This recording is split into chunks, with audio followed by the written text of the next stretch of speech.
नमस्कार, तिसरा डोळा न्यूजमध्ये आपलं स्वागत। मी सतीश चव्हाण। पाहूया आजच्या काही ठळक घडामोडी। भारताचे पंतप्रधान माननीय नरेंद्र मोदी साहेब व भाजपा महाराष्ट्र प्रदेश उपाध्यक्ष माननीय शेखर इनामदार साहेब यांच्या वाढदिवसानिमित्त सेवा पंधरवडा उपक्रम अंतर्गत श्रीराम प्रतिष्ठान सांगलीतर्फे खेलो सांगली 2025 भव्य बॅडमिंटन स्पर्धेचे आयोजन करण्यात आले होते। या स्पर्धेचा बक्षीस वितरण समारंभ भाजपा महाराष्ट्र प्रदेश उपाध्यक्ष माननीय शेखर इनामदार साहेब यांच्या प्रमुख उपस्थितीत संपन्न झाला। स्पर्धेमध्ये 157 खेळाडूंनी सहभाग घेतले होते।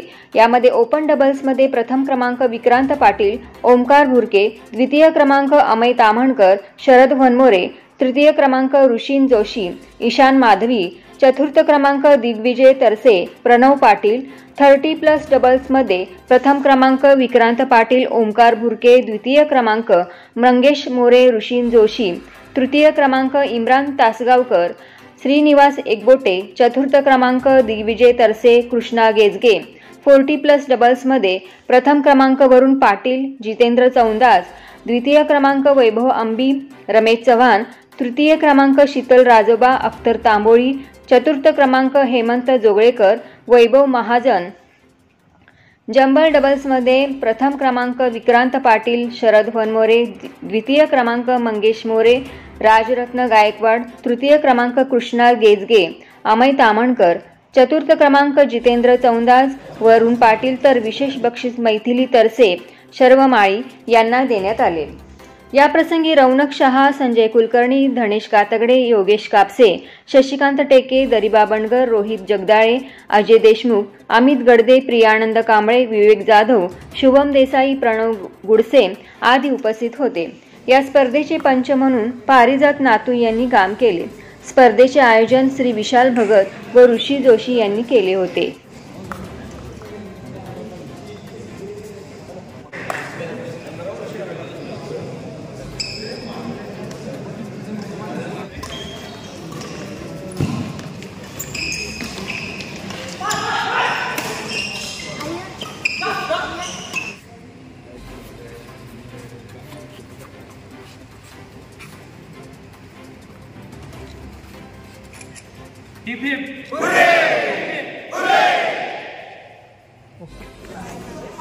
श्रीराम प्रतिष्ठानच्या वतीनं आपल्या देशाचे लाडके पंतप्रधान नरेंद्रजी मोदी यांच्या वाढदिवसानिमित्त सेवा पंधरवडा आपण साजरा करतो। यामध्ये आरोग्य असेल, स्वच्छता असेल, स्पोर्ट्स असेल, या तिन्ही प्रकारच्या स्पर्धा घेऊन आपण गेले 15 दिवस संपूर्ण देशभर आपल्या लाडक्या पंतप्रधानांचा वाढदिवस आपण या ठिकाणी साजरा करतो। सांगली श्रीराम प्रतिष्ठानच्या वतीनं हा काय उपक्रम राबवला।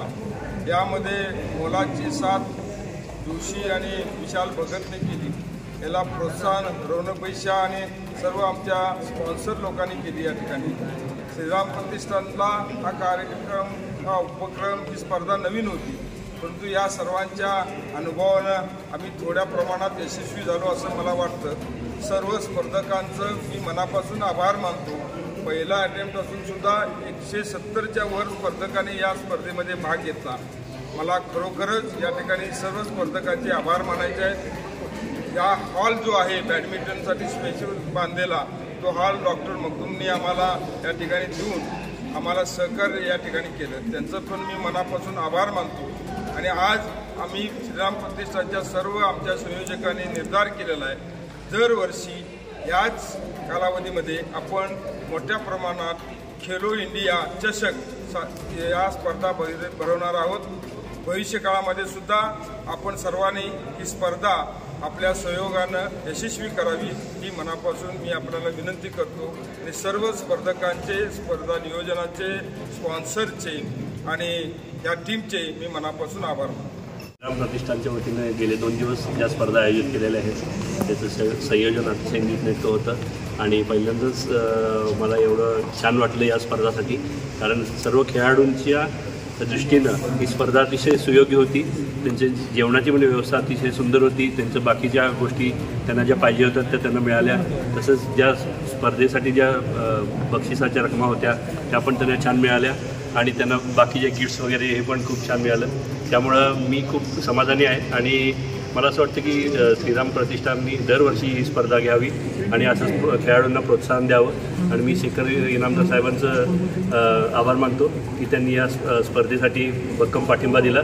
इथून दरवर्षी अशा स्पर्धा आयोजित कराव्यात ही माझी विनंती आहे. धन्यवाद शेखर साहेब. स्पर्धा घेणार आहे, तू घे, मी तुझ्या सोबत आहे हेच साहेबांनी सांगितलं. काही कमी पडलं की तू दुसरं कोणाला सांगायचं नाही, डायरेक्ट मला सांगायचं हा शब्द होता.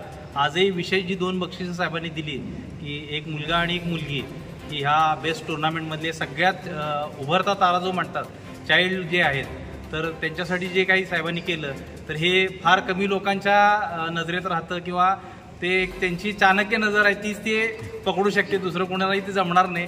तर साहेब धन्यवाद. असाच तुमचा आशीर्वाद आमच्या पाठीशी राहू दे. खेलो सांगली जरा प्लीज. ह्या टुर्नामेंट जवळजवळ 4 इव्हेंटमध्ये झाल्या आणि विशेष म्हणजे सर्व सांगली जिल्ह्यातील मोठ्या प्रमाणात सर्व स्तरातील खेळाडूंनी यात सहभाग घेतला. आणि जंबल डबल्स एक असा इव्हेंट होता की ज्याच्यामध्ये चांगल्या खेळाडूसुद्धा एखाद्या साध्या हलक्या प्लेअरला घेऊन आपलं कौशल्य दाखवायचं त्याला संधी मिळाली. एकंदरीत तिथं बॅडमिंटन हा खेळ असा की एका बाजूला तुम्हाला शारीरिकदृष्ट्या एकदम स्पीड लावावा लागतो आणि मेंटली एकदम शांत असा हा गेम आहे. ठीक आहे सर. त्या म्हणजे आपल्या आर्थिकदृष्ट्या बघायला गेलं तर या दोन्ही कला या आपल्या बॅडमिंटनमध्ये बघायला मिळतात. फारच सुंदर खेळ खेळाडूने केला. विशेष म्हणजे 40+ टुर्नामेंटमध्ये जवळजवळ 50 स्टेज गाठलेले खेळाडूंनी सहभाग घेतला. त्यांचंही खरंच कौतुक करावं वाटतं मला. त्याचबरोबर यासाठी ऋषी जोशी आणि त्यांच्या सर्व टीमने मेहनत घेतली आणि यासाठी शेखर इनामदार साहेबांनी मोठं पाठबळ दिलं त्याबद्दल व सर्व ज्यांनी याला स्पॉन्सरशिप केलं त्या सर्वांचं मी खेळाडूंच्या वतीने आभार मानतो. यूट्यूबवर सर्च करा तिसरा डोळा. तिसरा डोळा चॅनलला सबस्क्राईब करा